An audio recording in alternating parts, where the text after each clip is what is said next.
میں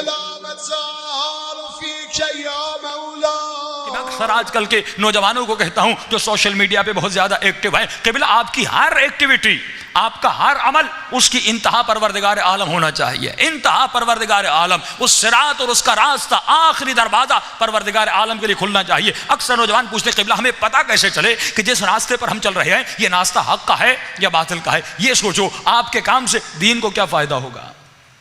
آپ کے عمل سے دین کو کیا فائدہ ہوگا۔ مثال کے طور پہ آپ نماز پڑھتے ہیں، یہ خدا نے کہا یہ قربتاً اللہ ہے۔ میں اکثر سمپل سی مثالیں دیتا ہوں کہ نوجوان اپنے بال بناتے ہیں، بالوں کے سٹائل آج کل دیکھیے، بھائی آپ نے ایسے بال کیوں بنائے؟ کہتے ہیں قبلہ یہ فیشن ہے۔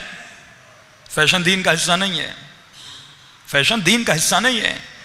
کہ میں نے کل ڈیٹیل میں کہا تھا کہ ہمارے دین میں جتنی ظرافتیں ہیں کسی دین میں اتنی ظرافتیں نہیں ہیں، اور فقہ شیعہ میں جتنی ڈیٹیل میں بتایا گیا کسی فقہ میں اتنی ڈیٹیل میں بتایا نہیں گیا کہ ہمارا دین وہ ہے جو ہمیں سونا سکھاتا ہے کہ جب رات کو سو تو سیدھے ہاتھ پہ یا الٹے ہاتھ پہ پانی پیو، صبح بیٹھ کے یا اٹھ کے، یہاں تک کہ جب انسان واش روم میں جاتا ہے دین یہ بتاتا ہے جب بیٹھو تو کیسے بیٹھو، جب طہارت کرو تو کیسے کرو، غسل کے اقسام ہیں، غسل جنابت کا طریقہ کیا ہے، غسل جمعہ کیا ہے، غسل استغفار کیا ہے، غسل نشاط کیا ہے، اتنے مستحبات مکروہات۔ جب بچے کا نطفہ نہیں ٹھہرا اس سے پہلے کون سے اعمال ہے، جب نطفہ ٹھہر جاتا ہے پہلے مہینے پہ کون سا عمل ہے، دوسرے مہینے کا کون سا عمل ہے، تیسرے مہینے کا کون سا عمل ہے، چوتھے مہینے کا کون سا عمل ہے، شادی کرنے سے پہلے کون سے اعمال ہے، شادی کے بعد کون سے اعمال ہے، جب بچہ پیدا ہو گیا پہلے سال سے لے کر 7 سال تک کیسے تربیت کرنی ہے، 7 سال سے لے کر 14 سال تک کیسے تربیت کرنی ہے، 14 سال سے لے کر 19 سال تک کیسے تربیت کرنی ہے۔ جب دین نے اتنی ڈیٹیل میں بتایا کیا اس دین نے یہ نہیں سکھایا ہوگا کہ زندگی کیسے بسر کرنی ہے؟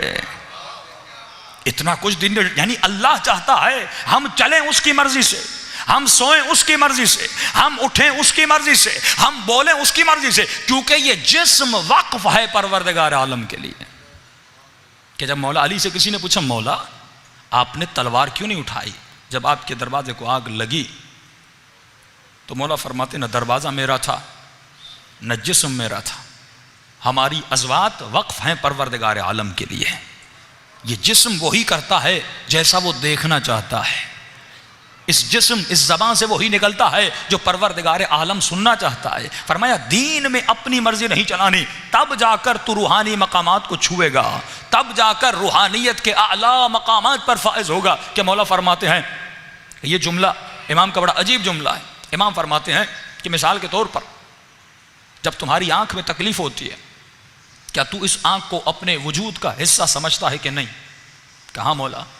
کہ کبھی تم نے اس کو اپنے وجود کا حصے سے الگ نہیں کیا، کیونکہ اگر الگ ہوتی، کیونکہ یہ آنکھ تجھے تکلیف دے رہی ہے، جب آنکھ میں چھید چلی جاتی ہے آپ کو تکلیف ہوتی ہے، گویا یہ آنکھ آپ کو تکلیف دے رہی ہے۔ آپ نے کبھی اپنی آنکھ کو پھوڑا نہیں، آپ کے دانت میں جب تکلیف ہوتی ہے آپ نے کبھی ہتھوڑی سے مار کر اپنے دانت کو گرایا نہیں، بھائی گرائیے، یہ آپ کو تکلیف دے رہا ہے، یہ آپ کو اذیت دے رہا ہے، لیکن آپ نہیں گراتے کیونکہ آپ اس دانت کو اپنے وجود کا حصہ سمجھتے ہیں۔ اب امام حسین کا جملہ سمجھیے اور پڑھیے اور غور و فکر کیجئے۔ مولا فرماتے اے شیعو تم سب ہمارے وجود کا حصہ ہو، شیعیان عالم ہم اہل بیت کے وجود کا حصہ ہے۔ مولا فرماتے ہیں بالکل اسی لیے کیونکہ تو ہمارے وجود کا حصہ ہے ہم کبھی تمہیں خود سے دور نہیں کرتے، ہم کوشش کرتے ہیں تمہاری پرابلم کو حل کیا جائے، ہم کوشش کرتے ہیں تمہاری اس گناہ کی بیماری کو دور کیا جائے۔ اور فرمایا جب تمہیں تکلیف ہوتی ہے تو یہ مت سمجھنا یہ تکلیف تمہیں ہو رہی ہے، یہ تکلیف ہمیں ہوتی ہے۔ جب تمہیں درد ہوتا ہے یا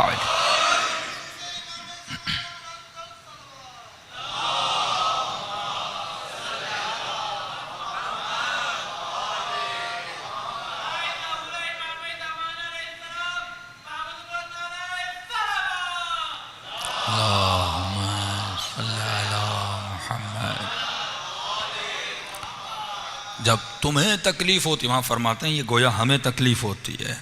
ہم تمہارے درد اور تکلیف کو برداشت نہیں کر سکتے۔